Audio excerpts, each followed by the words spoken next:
Hello, Jamie from Inky&Scrappy, joining you today again for my Let's Start Stamping series. We're going to stick with that same layout or the same card design that we did in episode 4. So this is episode 5. If you've missed any of them, I think I'll have the first one linked, and there should be I'll try to link the playlist on this one to help you. So they're all in one place. They're on the playlist if you are looking for them under that Let's Start Stamping series.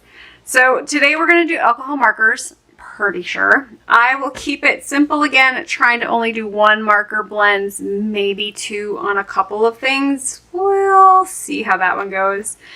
You know, keeping it simple is not my normal style. So today we're going to move our layout a little bit differently. So I'm going to bring in some Spiffier Speckles paper pack from Lawn Fawn for kind of my background paper on this one. I think I'm going to use the darker blue for this one. We'll see. That white one would work too with the clouds, but I'm thinking we're going to go with a darker shade of blue on this one. Oh, here, there it is.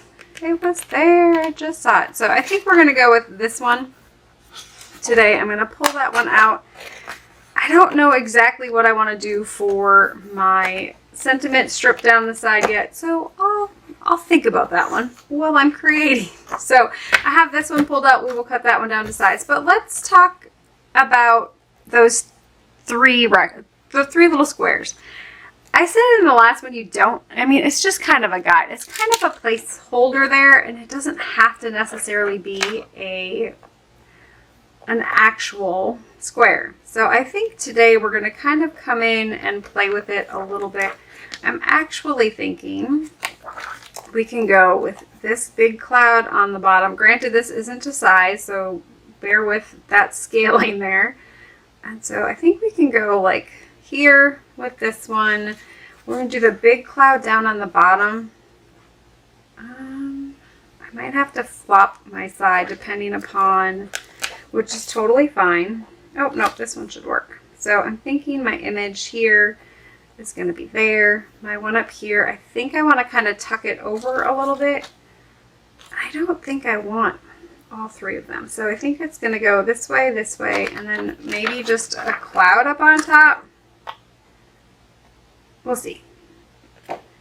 And I'm going to bring in today, I'm going to end up bringing in the die cuts. I do have the coordinating die cuts for this one. It's just going to save us some time. If you have to hand cut, please just push pause and hand cut them, or, resume however you want to do it. It's totally fine. I just am going to save a little bit of time. My hands are not feeling it today for fussy cutting. I do have arthritis in them, and so I have to, I do what I have to do to make it work.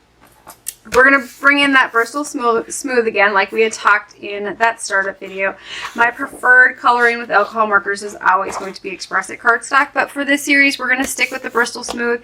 It's just a really nice surface to color multiple things with multiple medias.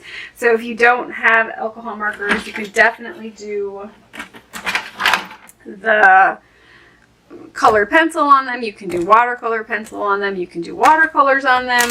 All of those things work very well with Bristol Smooth. Zig clean brush markers work really good on, well, actually, it's the only paper I can get them to work on. I'm not an expert on those by far. So for this one, I'm just going to lay out my stamped images here. I'm not really worried about placement so much as I just need them to kind of fit and not overlap, right? And kind of giving myself a little bit of room around them to cut out. It's not necessarily, I don't need a lot of room, but I need a little bit of room so the die doesn't cut into the other image and or part. And just because I think that one's going to need a little something, and I don't really want to do another well, I don't know how it's going to look on the card. So I'll stamp this one, but I'm not going to actually color it. I think I'm just going to bring in the little fairy here, and we'll probably just color her. I really don't want to do the cakey stuff with the other images. So kind of have my images laid out. I always tend to do more than I need image wise, and that's okay. You can take, a lot of times I will take my leftover images and kind of create a mini scene on the inside to finish up the card. Okay, so I'm just making sure everything is going to fit on there. I want to make sure that my paper is going to stay in place when I stamp. Let's move this one over here. Let's see if I can squeak that one in there. Yes, okay. So kind of strategically placing my magnets so they're not going to be in the way for stamping. So again, using my, today I'm using my Jet Black Lawn Fawn Fundamentals Premium Ink Pad. It's alcohol marker friendly. It is also water marker friendly, or waterproof, fast drying, and permanent. So it's kind of one of those all around go-to good inks to have in your stash. The Hero Arts Intense Black is the same way. I know there's, I think Gina K has an amalgam ink that works similar. I haven't tried it, so I cannot vouch for it, but I hear it works well. And I got a fairly good impression, and I'd probably be okay with that.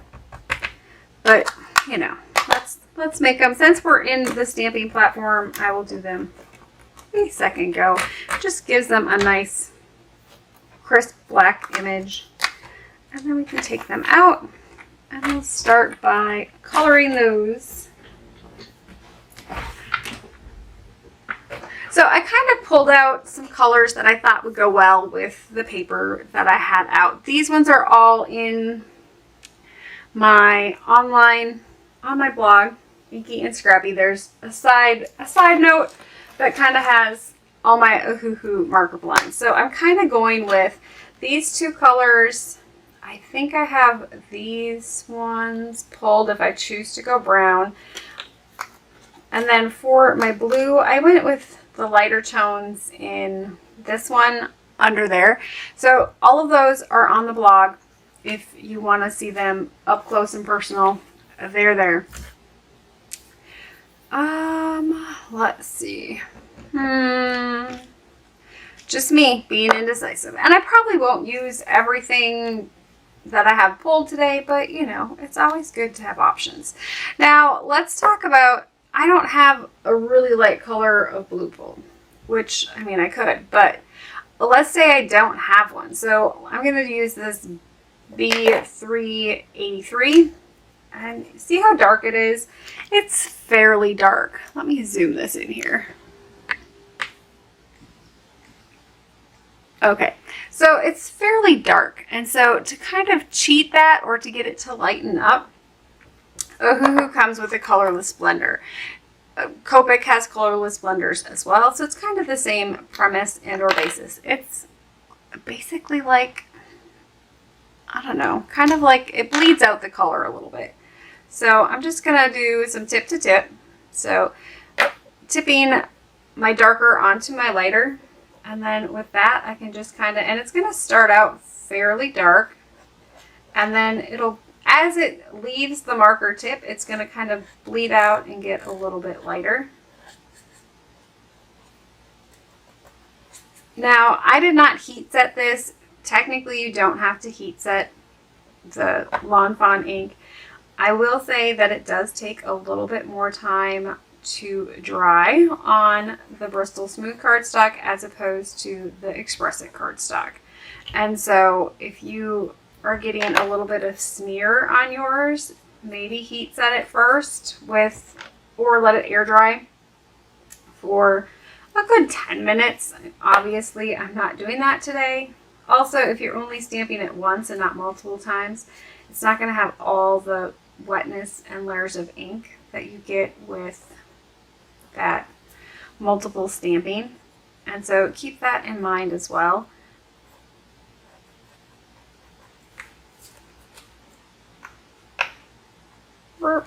So I'm just going to continue getting my clouds done here.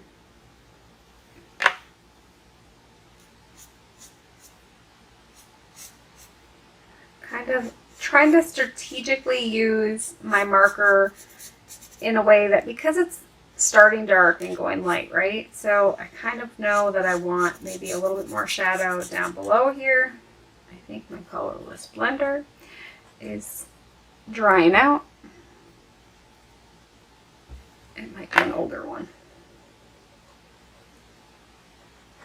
So colorless blender in alcohol markers is kind of like, I don't want to call it an eraser, but it's kind of a diluter or a pusher. So it kind of pushes the color when you have, we've done it before, you know, you've seen me do it before, when maybe something goes out of where I want it to go, you can take your colorless blender and push it further in. It's not gonna erase it per se, but it's gonna push that color deeper into the paper, and so it's gonna look lighter, or it's gonna seemingly fix some of those errors that we might make. Let's see, I'm not on camera.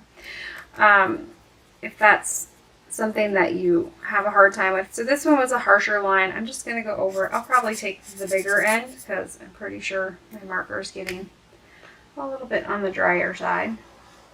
At least it feels dry. It might not be. It might just be the operator today.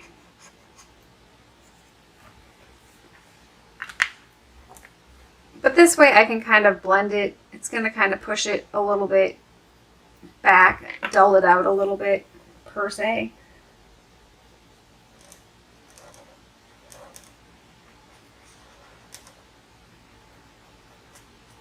I'm just going over your coloring again to kind of push it out. I like to turn my marker, especially when I add color to it like this, just to kind of use all of that color up. I'm also going to put a little bit more shadow. We're going to try to get a little more shadow here underneath. As you know, it would probably have more of a shadow underneath where the image is on top of the cloud. And you can add little details here and there if you so choose. I'm just trying to clean out my brush a little bit, so I'll just add a couple of little rounded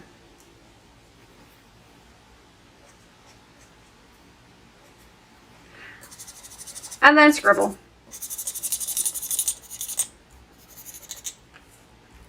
So I just added a little bit of detail in there. It's really not needed. I was just trying to clean out my brush and get all of that blue out. So I see there's still a little bit on there, but usually it will blend all the way out of your marker tip.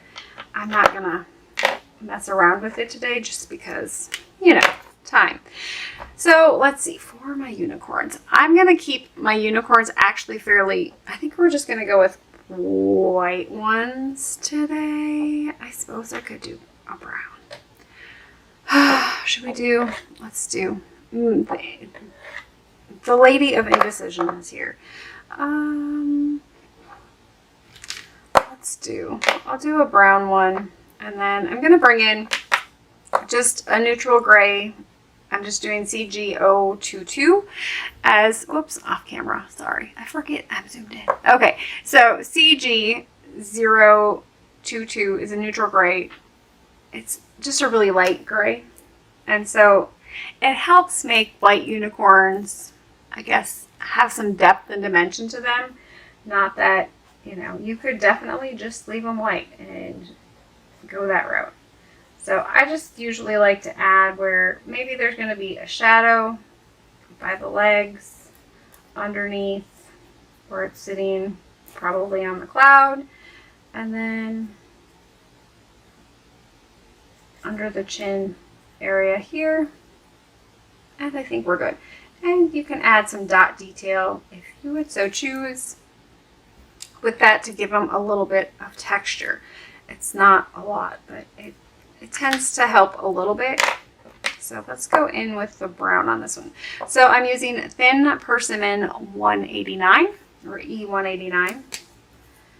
And I'm going to kind of do the same thing with this one, kind of where I think my shadows are going to be underneath here. on the bottom side of the ear, and then underneath the hair here, and then along the jawline. And maybe for this one a little bit above the nose. And then I'm going to let it dry a little bit. And then I'm going to come back in and just do a second layer over the whole thing. This adds, so by adding that second layer over the whole thing, you get a two-tone effect on, or a darker tone on your first layer of ink. And so it kind of gives you those shadow, that shadow look that maybe you wanted. Oh, I forgot an ear. So I'm going to color that, let it dry a little bit, come back in with a little bit where I want the shadow on that one. What should we do for the last one? I kind of like that brown one. He's kind of cute. All right. I will bring in a darker brown. So I'm going to go in E460. You could definitely do all three the same color. You can go with some lighter tones. You could do some gray or some black ones. You could keep them all white.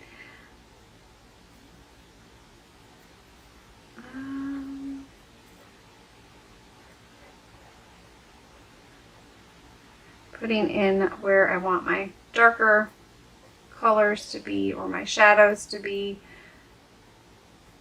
And I'm not an expert on shadow. I just kind of do what I think is going to look good and hope for the best. Put a little bit there. And then, of course, letting it dry a little bit and then coming back in and doing that second layer over the whole image. You can always go back in and add a third layer of color over maybe those shadowed areas. Maybe you didn't feel that maybe they bled out, or I shouldn't say bled out, maybe they blended in too well. And I got some hair there, so I'm going to have to go in lighter with my other color and kind of move that. But maybe it just got a little bit too much of a blend in, or you overlapped it and you let it dry and it's just not looking like you want it. You can always go back in and add a third layer and it'll darken it up even more.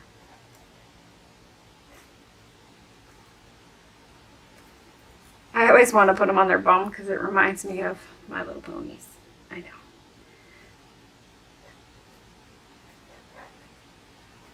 Okay. Let's see, for the hooves, you could definitely just do some fun colors on the hooves. Because I have the browns out, I'm just going to do that lighter brown tone on the dark one. I think we'll do the darker brown tone on the lighter one. And we can do the gray on the gray, but I think I'm going to come back in and maybe add a fun color to that one. We will see. So let's see. I have a purple pulled. I think that's 377 is going to be kind of a lighter tone. I have that blue that we used for the clouds that we kind of bled out a little bit. And I'm going to pull in, I don't know if I want to go the darker one or the mid-tone one. Let's go with RV288 for our pink. These are all kind of in the same, I would say, like value color-wise. And I'm off camera again, sorry. The same value color-wise. So, you know, that B383, V377, and RV288.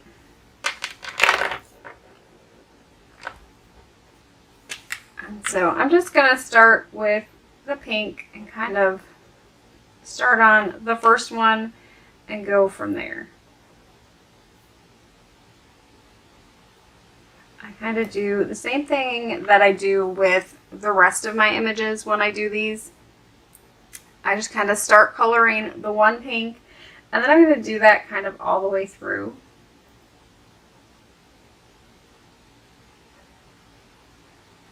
Where I want my darker tone. And when I do unicorn hair, a lot of times I will mix my colors.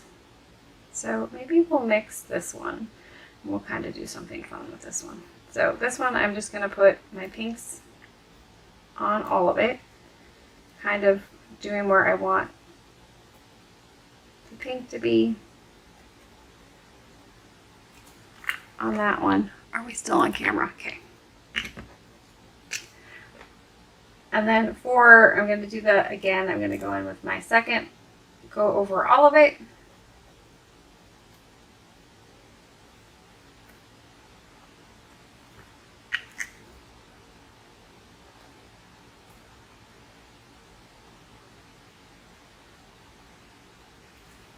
Oh, I forgot my tail over here.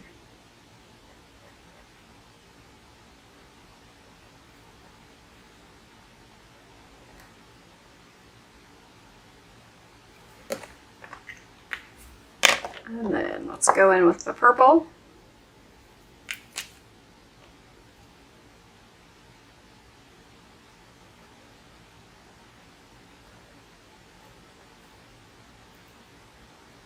Kind of going in that. I like to go in the same order when I do. I don't know why.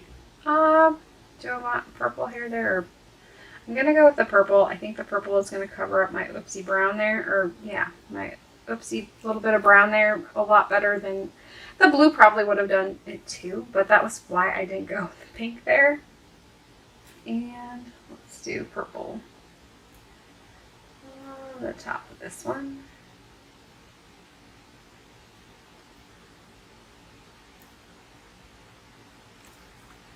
Now for this one, we're going to kind of go over that pink a little bit.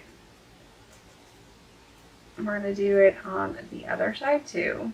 Now we're going to have to come back in again with the pink, and I'll show you in a little bit. But we're just going to lay down the purple. This is probably one of my favorite ways to color mermaid tails and unicorn hair or mermaid hair. That multi-tone all in one. It's just kind of a fun look. So we're going to come back in over those other ones now that they're dry. Put that second layer over the top.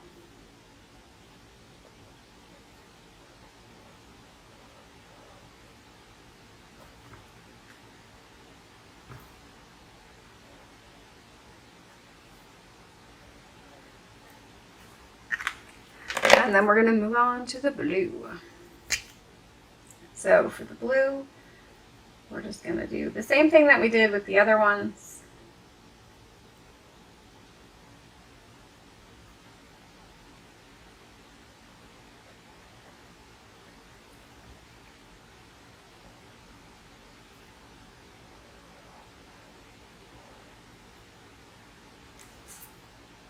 And this one.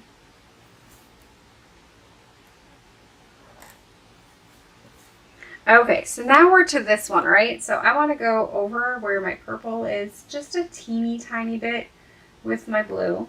I don't want to go a lot into it because I kind of want to keep the integrity of the purple, but I want it to blend just a tiny bit. And that's kind of when you use alcohol markers, it's kind of the fun part of it because you can get a little bit more of a blend and maybe switch your color up just a little bit. Now this one, I don't think I did enough purple in there, so I'm just going to come back in with my purple. But I also want to come back in with my purple and kind of blend in the purple into that blue a little bit so it's not such a harsh blue line. I'll do the same thing down here. And then I didn't bring purple down here, but I think I want to bring just a little bit down there, so I'm just going to go over the top. Do that down here as well. And then lastly, we're going to bring back in that pink and just kind of go over. We're going to go over that pink and sharpen it up a little bit, but we're also going to make that pink one go over the purple a little bit, and it's going to give us that nice transitional blend in between that purple and that pink. So then we get a purpley pink, a purple, and then a purpley blue, and then the blue. And it's just kind of a fun look for, I like to do it for obviously the unicorn hair and mermaid hair, mermaid tails. It's fun to do with some blues and greens. Keep in mind, as long as you keep your colors kind of in, I guess, similar tones, you can make that one work. So I didn't color the little one here, so I'm just going to come in here and add the lighter of the two browns. And then keeping it fairly simple because it's such a small little image. And then for her hair, I think we'll come in with that darker brown.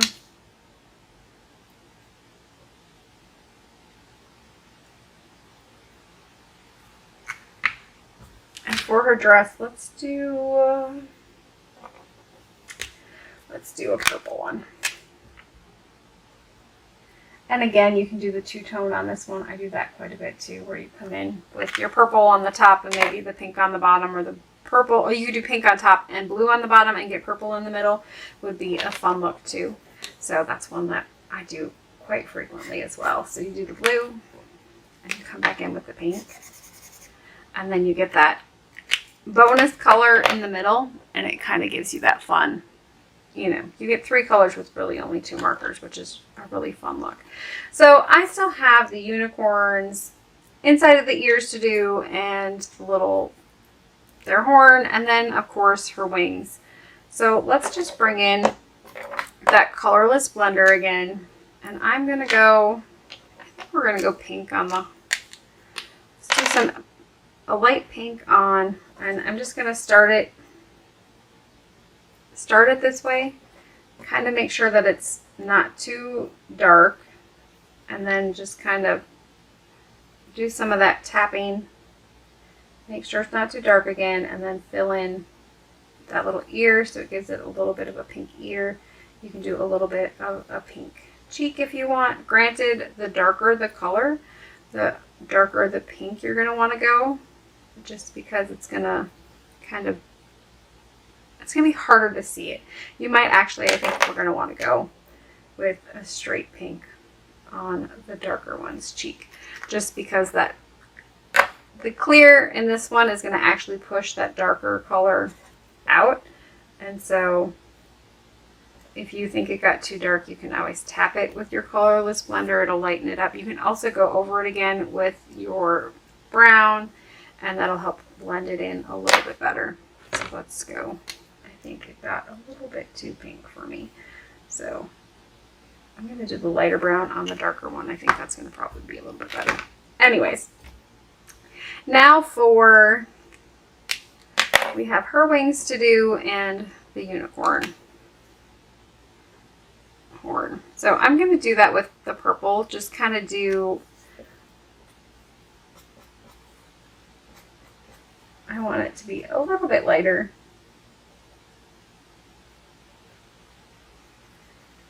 So start with it at the base, where maybe I want my wing to be a little bit darker. And then as it bleeds out of the marker, did I get it on camera? I probably missed it. So it's kind of the same thing here. I'm going to go those 3, and then when it's bled out a little bit, I'm going to come back in with the whole thing and do it again. So let's go here, here, here, and then do the same over the top again.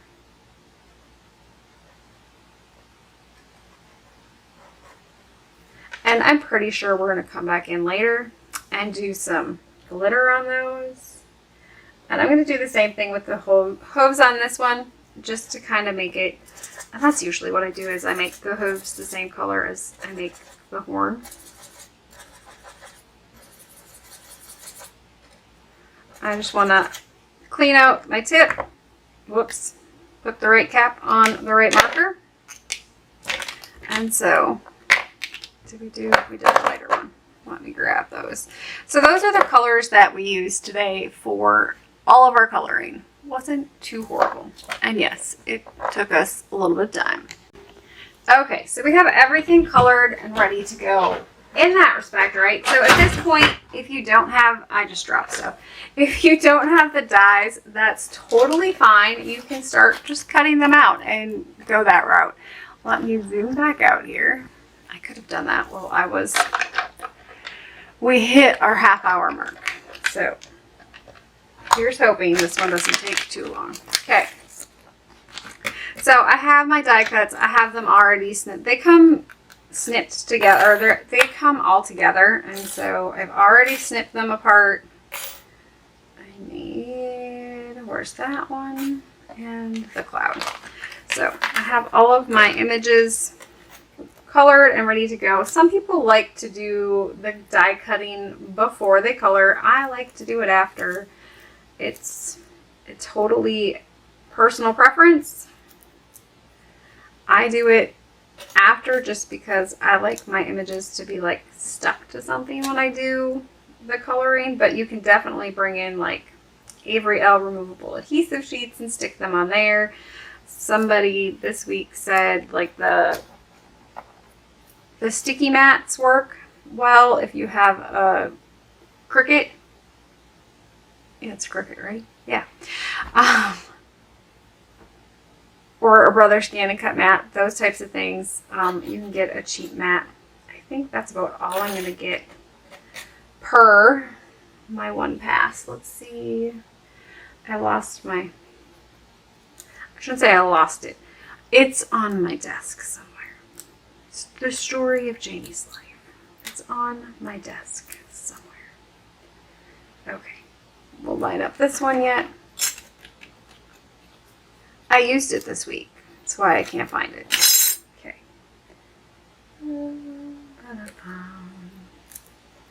So I have 3 of them taped in place. I always tape my die cuts in place. They tend to shift otherwise quite a bit. So once I have them all kind of lined up, I'm just going to sandwich them, run them through quick. And then as you can see on the back that they all die cut out. If you turn it over and they don't look like they've all die cut out, you can definitely run them through a second time. I usually try to do it before I remove them from everything just because I tend to not line things up very good the second time. It's, you know, I know my weaknesses. Yeah, it's what it is, right? Okay, so I'm going to line up my next ones. And this is where die cutting kind of saves a little bit of time, just because it would take me a lot longer to hand cut these out. Just because they're smaller images, they're not like circles and squares and stuff that might be easier to cut out. I mean, the clouds wouldn't have been bad, but the little unicorns here would have taken me a little bit more time. So, and remember that image I said I wasn't even going to color, that I colored? Yeah, I'll die cut it out. If I don't use it on the outside, I will probably use it on the inside. I'm also notorious for having 35,000 images colored, cut out, and ready to go for cards that I might never, ever make. Yeah. So I've been trying to get better about using the images that I colored for a specific card. So if they didn't make it on the outside of the card, because maybe I changed my mind, I didn't have as much room as I thought I was going to have, I have been trying to include them on the inside of said card, which it kind of brings the inside or the outside in, and it makes your card, I don't know, it just gives it that little bit of extra. So I have everything cut out and ready to roll. Maybe it's stuck. Okay, let's set this back underneath.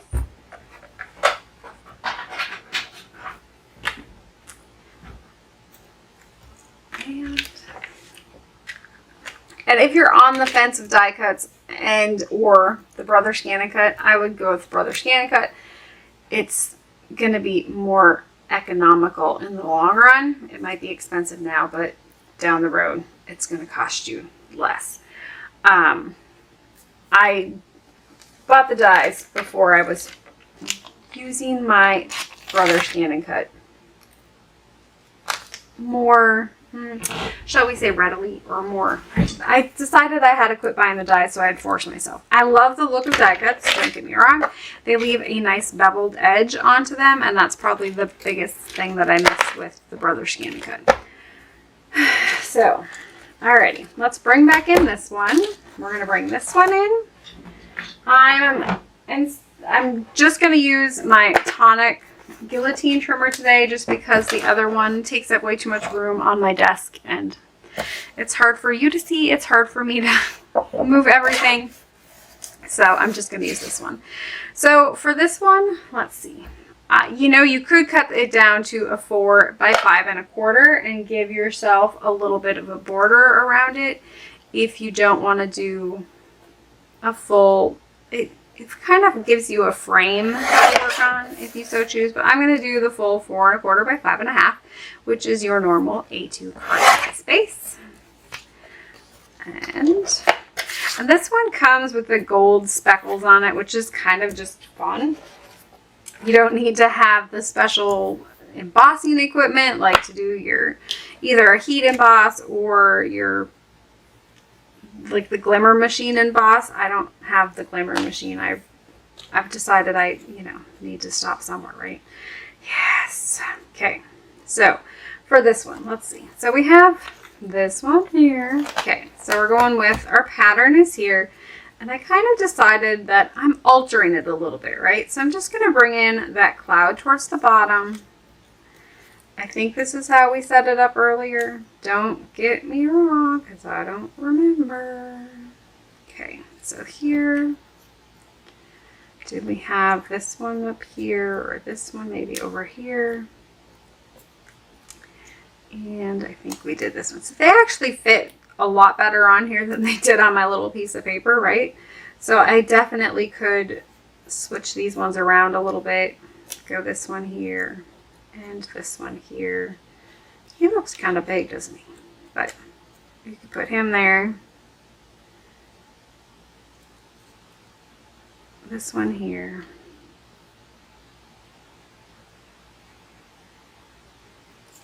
Whoops. Not me causing troubles. Totally me causing troubles. Okay. So I think I'm good with that one. I think that would be a cute layout. I kind of have my 3 unicorns there. I'll probably use that one yet. Don't worry about it. It'll probably end up as an accent piece somewhere along the road.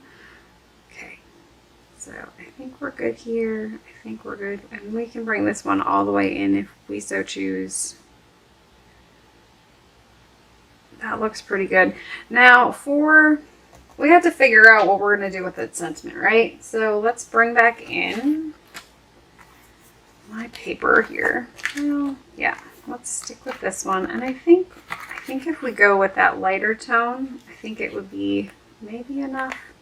The other option is to bring in that gray, like that white with the gray speckles would work, which kind of would go with my clouds, right? Let's do that one. You could also go in with a pink or a purple or something that's in your unicorns. I'm trying to keep this one in the same paper pad. So I think we'll go this route. And then I have to figure out my sentiment for this one. So let's bring back in this one. So because I want to go vertical with my card, I'm kind of limited on sentiment wise because I'm bringing in that sentiment vertically as opposed to the other way, right? So let's bring this one here. So I have this, I'm kind of thinking I have a good inch and a half maybe. So I could definitely do the glitter on, like the glitter as maybe my biggest sentiment on there. You could also stamp it and then just fussy cut around it and add it onto your thing if you wanted to use the magical. Let's see. Have a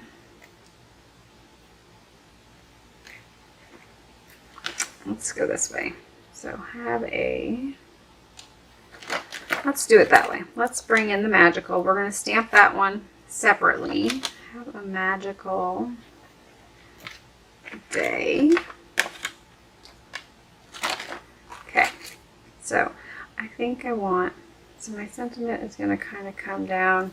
We're going to cut our strip first. Before we do, I set the stamping platform somewhere. I still have all my stamps on here, so it's hopefully, you know, we're not going to ruin anything. Let's see if I have a scrap piece of paper here. I also maybe didn't clean my stamps very well. So I'm just going to come in and hopefully dry them a little bit here. Okay, So keeping in mind that our card base is about there, right? I kind of want the magical to be right here. And I can put that little girl up there. So let's go this way. I'm just going to set the magical there as kind of a placeholder, but I don't want to actually stamp it there. Okay, so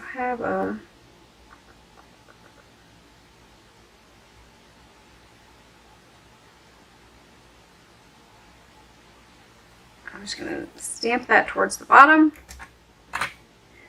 I'm going to pick them up, but I'm going to actually sit there and kind of fuss with them a little bit. You have a grid mat on the top of your thing here, and you can kind of line them up.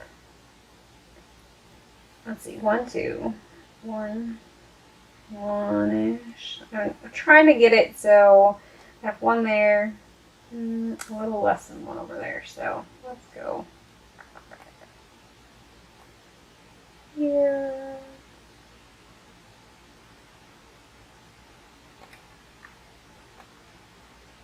Okay, so I don't know if you can see that, but I lined up my have A on the line on the top, and I lined up the bottom of the D and the A and the Y on that line there. That way I know they're going to be straight on my paper, and hopefully it's going to save me some headaches when it comes to trimming down later on. And let's see. And the magical is just down there. We're going to have to fussy cut it out. It's not, you know, that's what I decided I was going to do. If you could have, I could have fit the glitter probably on there, made my banner a little bit wider, but we're just going to make it work with this one. So I'm bringing back in that Lawn Fawn ink. The other thing I want to do is make sure that my paper is butted up against that wall there.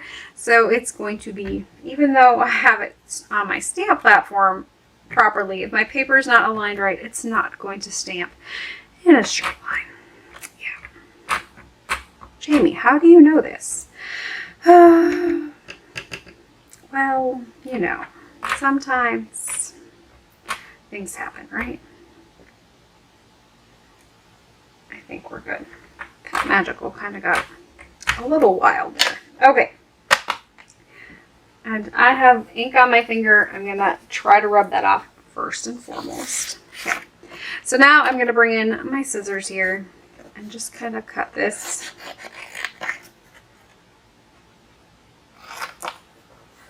off of my paper, and then I'm just going to kind of do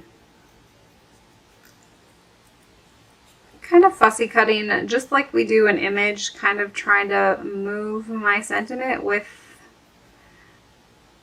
like, as I close the scissors, moving the sentiment around the scissors, I guess. So that way, as the scissors closes, you're kind of guiding the paper as to, instead of moving the scissors, you're really moving the paper. It'll give you a smoother cut when you're doing fussy cutting. Oops, go back. I'm not going to go all the way in the loop there, but I want to have a little bit of detail there. And then coming back.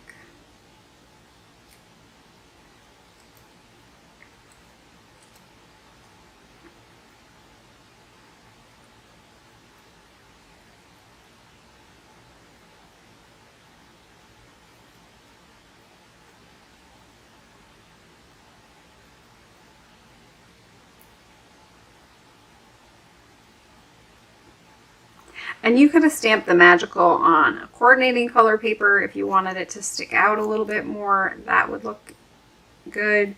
You could line it with your alcohol markers or color over it. If it's dry, you can color over it with a lighter tone of alcohol marker as well.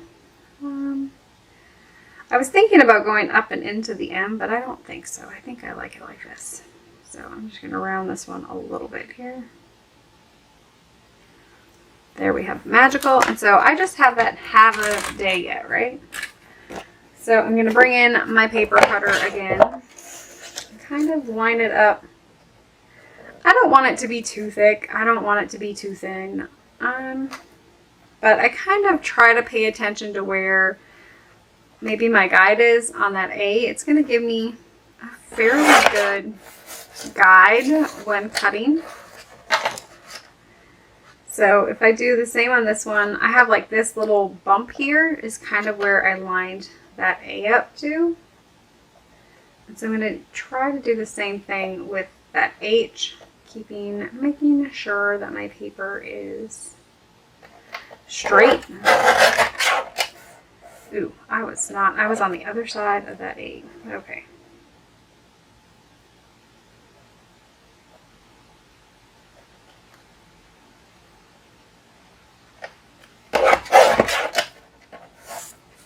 Okay, so now I need to kind of decide where I want it to land, right?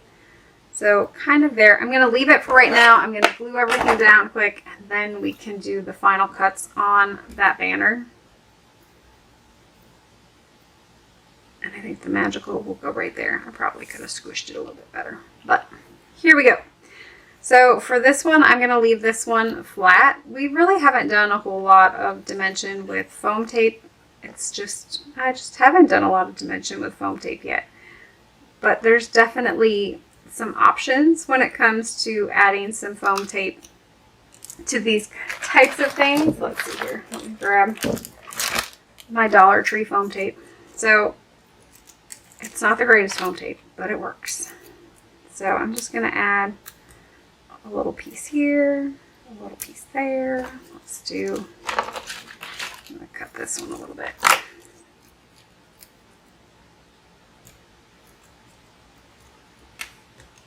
Adding just a little layer of foam tape on a couple of images on your card front will give it a lot of depth and dimension. It doesn't, it just adds a little bit.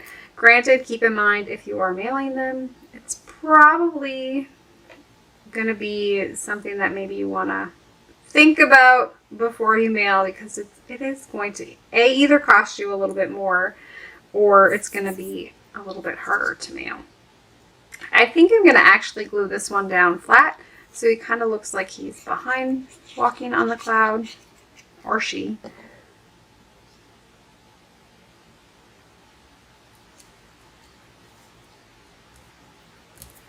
And then this one.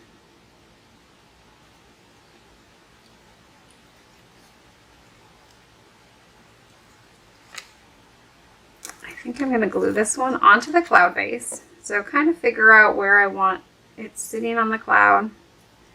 And then I'm going to turn the whole thing over and then just add some foam tape to it. I try to pop up maybe the tail area and then the head.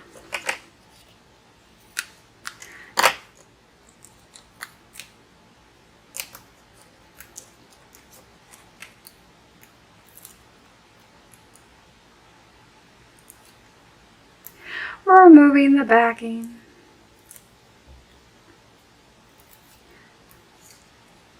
So let's see. I think we're going to go here with it.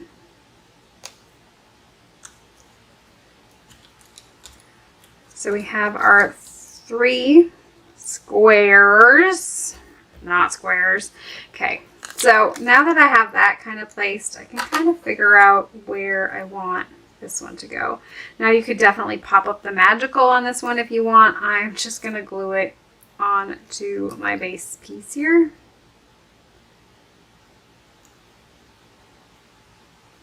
You could have done a second layer of color behind this one to give it a little bit more of a pop if you wanted to. I am content with this one. I think I like it right here width-wise, but I want to cut it down a little bit on the bottom. I only want that flagged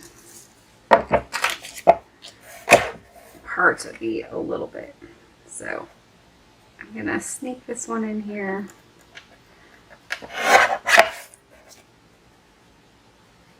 Being mindful of that side. Now again, finding the middle. So of course I'm just going to cheat because I don't like measuring. Kind of fold it a little bit, find that middle. do a little cut up, and then of course doing the flags in to that cut line, the other flag in to that cut line. Oh!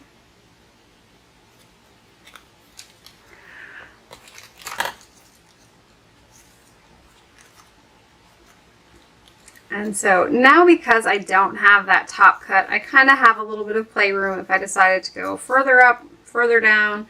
I kind of like it across from the one that's tucked over a little bit more, and so I think that's kind of where I'm going to go with it.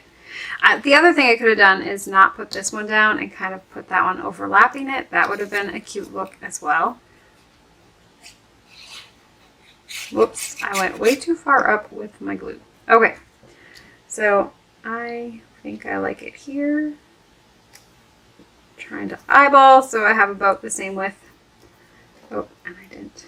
I should probably add some glue onto the part that's hanging off of the banner, just so it doesn't get caught on the card when I put it in the envelope, or the card doesn't get caught on the envelope. And then I'm just going to come in with my scissors here. Maybe white on white. It's hard to see. Okay. Cut off that top piece. And so we're pretty much done. We still have that little girl, or the little fairy, and I think she'll look perfect, like right there. Or even down there would be cute too. And you could definitely pop her up too as well if you so choose. I like her both spots. I got pink on her. I don't know how I got pink on her. That's what it is.